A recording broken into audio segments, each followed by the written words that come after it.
So now let's talk about what leaning in means. Yeah. What's your idea of what it means to lean into resistance now? So leaning into resistance is your opportunity to better understand. It would be something that in the past I would be scared to do for the same reason that I didn't want those tough truths. I found it was easier to avoid and be passive about the tough truths than it would, because I took them way too personally. I had no bulletproof vest. I would read everything as a critical attack on myself. And so because you in the program, you make such an effort to build up your bulletproof vest, you don't take things personally. It's more coming from curiosity. It's more like, tell me more.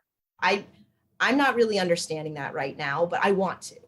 And when you approach it from that way of coming from a place of just wanting to deeply understand your partner, there's nothing negative or dangerous about it. There's nothing threatening about it. It's just trying to get to a place where you can really say, I really can understand where if I were in that situation, I would feel the exact same way.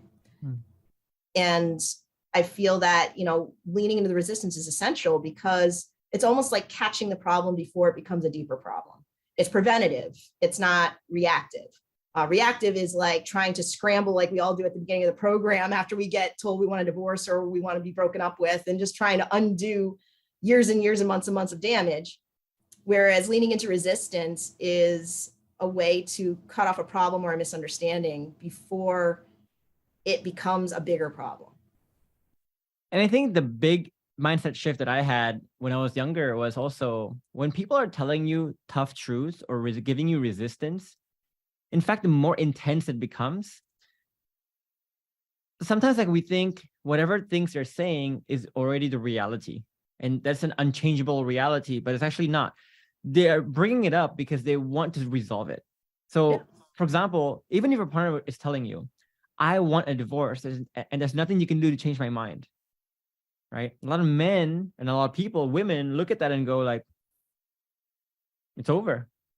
She's telling me it's over. It's like, no, you doofus. Like, she's not telling you that, right?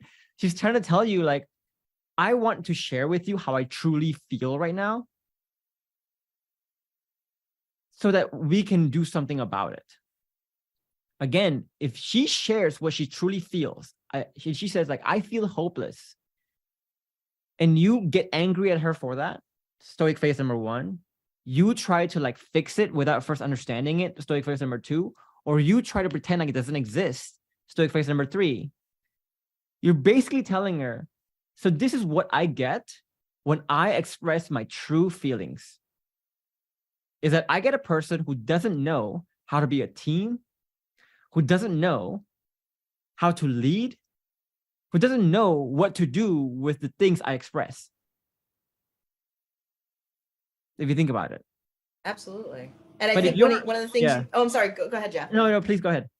I was going to say one of the things you said was really important is that if you lean into the resistance, sometimes it's not really a problem, it's just a misunderstanding, because that's really what resistance is misunderstanding your intentions. And so if you look at all resistance as something to be avoided and something negative, you miss those opportunities to clarify misunderstandings before they become a deeper problem. So you might even find that right up front, it was just a silly misunderstanding if you're leaning in and listening. But if you don't address it, it can fester and it can get worse. And it's all for something that just you two were on different levels of understanding and needed to reconcile that, Yeah.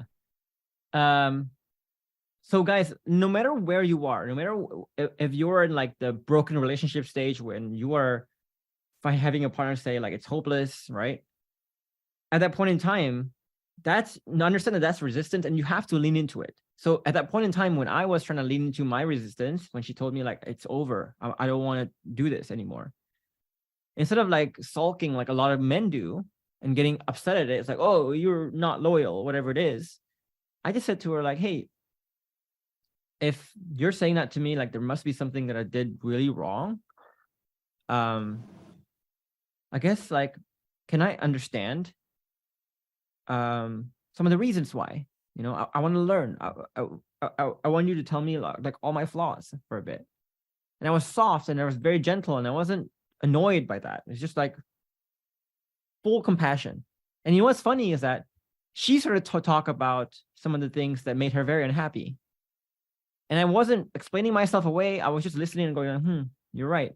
And over the next month, 2 months, 3 months, I started to really change myself based on what she's telling me. And that gave it a signal that says, so this is a relationship now when I am honest with Jeff, good things happen. I get listened in the short term, and Jeff becomes better. I get what I want, which is the fulfilling relationship that I want. Oh, shit. Suddenly she thinks, do I really want to end this relationship right now? I don't know, right? But for you to do that, again, not only do you have to have the framework skills, but you have to have the internal skills. Because if you're playing victim, if you're tethered, there's no way you can lead into that, right? But also when you go into a new relationship, even for us right now, a year ago, my partner said to me like, Jeff, this thing you're doing is giving me the ick. You know what the ick is? Like that, what does that feeling that she's not okay with it? It's like, I'm just so turned off by you right now. Like, oh, okay. Ew. Like, I don't see you as a sexual partner when you do this thing. Like, it's just ick, right? Like disgusting. Yeah. And she told me that. And a lot of men, I think, would get angry at that, to be like, they get offended. A lot of men would use the stoic approach to be like, hey, let me try to explain to you how you should see it differently. Or they can take the passive approach, which is like, no big deal. It's going to be fine. But instead, I leaned into it and I said like, okay, that can give you the ick. I guess let's investigate that together. And so now it almost becomes like we're one team. It's me and her versus the problem rather than me versus her. And that's a beautiful place to be in. And I think that was what you're describing too, where whenever you guys are having problems and having resistance, we're not in denial about the problem. We're not leaving things to fester because, like, again, whether I get angry at it or not, my partner still feels the ick. She already felt the ick.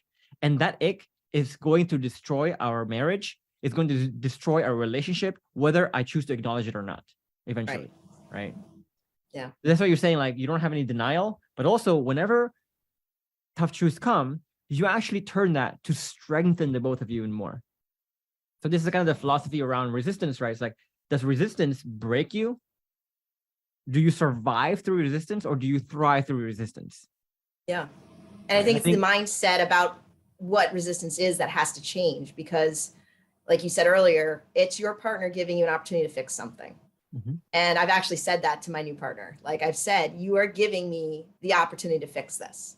Like, you know, where she's been apologetic because sometimes she's not gonna like this, but sometimes she'll say something harsh to me, you know, and it's not because she's being mean. It's just because she's very passionate about the way she's feeling and she'll be apologetic about it. But I said, why are you apologizing? You are telling me what I need to fix. You are telling me, giving me the hints, exactly what I need to know to make sure that you don't feel this way again, you know? Mm-hmm. So when you change your mindset about resistance and look at it as a good thing and a powerful thing in a way where you're not going to have these problems sneak up on you and bite you in the ass later, it's a really good thing. But it's also like seeing the whole institution of like your relationship as a goal, as like building a business in a way, right? It's like, whenever you tell me about my flaws or I tell you about your flaws, it's not like a competitive thing. It becomes like, no, I want you to tell me about my flaws. I should be able to tell you about your flaws at the same time. But of course, like, don't take that the wrong way. Like, I feel like a lot of people will take that the wrong way and go like, well, I try to tell my partner her flaws and she never takes it. Well, because you haven't created safety, right? Obviously. But so you have to create safety to allow that culture to happen.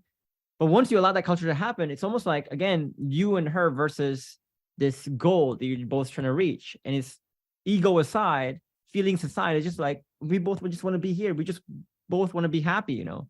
So you kind of put down your petty feelings aside and just go like, who cares if you're telling me something, a flaw by myself? It's going to better the, like the bigger picture here. Who cares about my petty feelings? Like, it doesn't really matter to me.